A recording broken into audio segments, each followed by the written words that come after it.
देखिए, भगवान का पूजन, जप तप और उनका भजन हमेशा करते रहना चाहिए।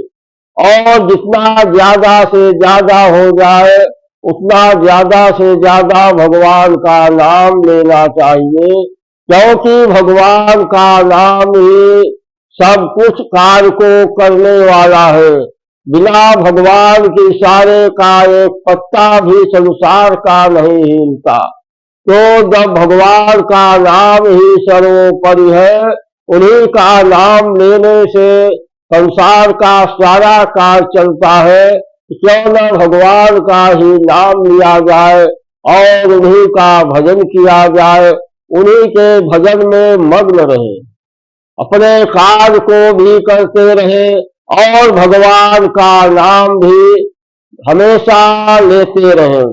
आप देखिए, कल जो है दीपावली है, कल दीपावली है, शाम को 6:32 के बाद उसकी साइट आ जाएगी और आप लोग दीपदान करें, भगवान की सेवा पूजा करें और लक्ष्मी गणेश की मूर्ति रख करके उनका भी पूजन करें।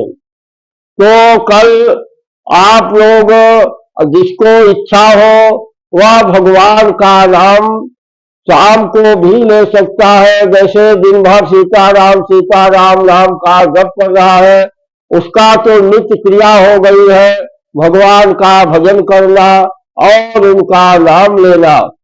शाम को जैसे सारे कार्य से खाली होने के बाद आप लोग जिसकी इच्छा हो 10 बजे के बाद एक दीपक जलाइए। दीपक जला करके 2 घंटे 3 घंटे सीताराम नाम का जप करिए। अगर हो जाए तो 1.25 लाख जप करिए आप।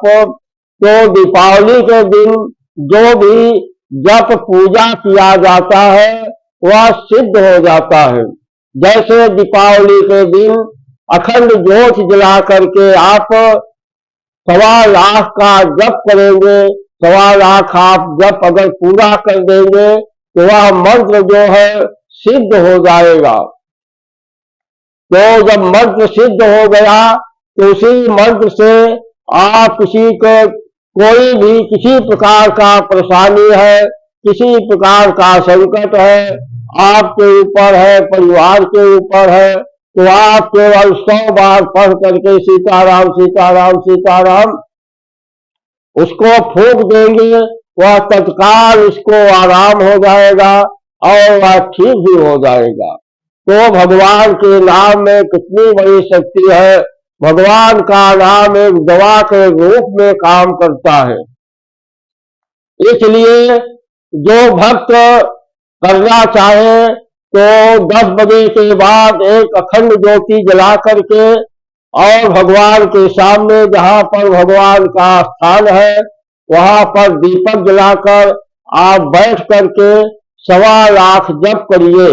जैसे बीच में शंका लगती है या कोई परेशानी होती है तो 10 मिनट 15 मिनट आप ब्रेक कर सकते हैं और पुनः हाथ पैर धो करके फिर बैठकर सीताराम नाम का जप करते रहें। कोई चना है या मूंगफली है, कुछ भी गिनती के लिए आप रख सकते।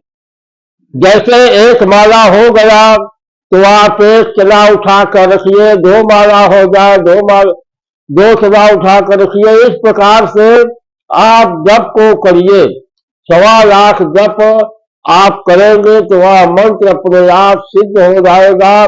और कोई भी आपके ऊपर रास्ते कहीं जा रहे हैं, कोई किसी प्रकार का बात है, कोई परेशानी है, तत्काल ही उतना आप एक माला सीताराम माला नहीं है उस समय तो अंगुली से ही सीताराम नाम का जप 100 बार करेंगे, वह तत्काल कार्य आपका हो जाएगा, आपको रास्ता मिल जाएगा। इसलिए भगवान का नाम हर कार्य में आता है, क्योंकि भगवान राम पूर्ण ब्रह्म है। इसलिए भगवान का नाम हमेशा जपना चाहिए और उन्हीं के भजन में मग्न रहना चाहिए।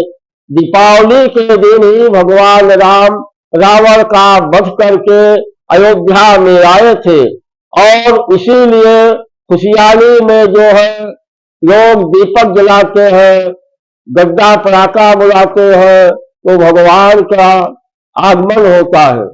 तो जैसे जो जप करना चाहे जप कर सकते हैं और जो जप नहीं करना चाहते हैं तो एक अखंड ज्योति जला करके आप एक दीपक जलाइए और भगवान के सामने बैठ करके श्री रामचरितमानस का उत्तर कांड का पाठ करिए। पूरा पाठ हो सके तो पूरा पाठ करिए, नहीं तो जितना हो जाए 21 दोहा, 31 दोहा, 51 दोहा, जितना हो जाए उतना पाठ करिए। अगर समय है आप परिश्रम थोड़ा कर देंगे तो पाठ पूरा हो जाएगा। 3 घंटे का समय, 2.5-3 घंटे का समय उसमें लगेगा, तो आप उत्तरकांड का पाठ अगर पूरा कर देंगे तो और अच्छा है। और नहीं समय है तो आप जितना समय है उतना ही पाठ करें और जो जप करना चाहते हैं सीताराम नाम का जप करें। जैसे जो भक्त हैं हमेशा ही सीताराम पर दिन 12 मास सीताराम कह रहे हैं, चाहे 1100 जपे जाए, 11,000 जपे जाए, कई से हजार, जितना जो जपते हैं, अगर प्रतिदिन जो जपने वाले हैं तो उनके लिए किसी प्रकार का अनुष्ठान, किसी प्रकार का पूजा नहीं है। तो क्योंकि उनका तो 12 मास हमेशा के लिए सीताराम जप रहे हैं, उनका तन मन दोनों भगवान को समर्पित है। जब उनका शरीर ही भगवान को समर्पित है तो स्थान का क्या बात है। वो तो हमेशा ही भगवान के शरण में है और उन्हीं की सेवा भजन में मग्न हुए हैं, तो उनके लिए किसी प्रकार का अनुष्ठान नहीं है, क्योंकि नारायण तो उनकी हमेशा रक्षा करते रहते हैं।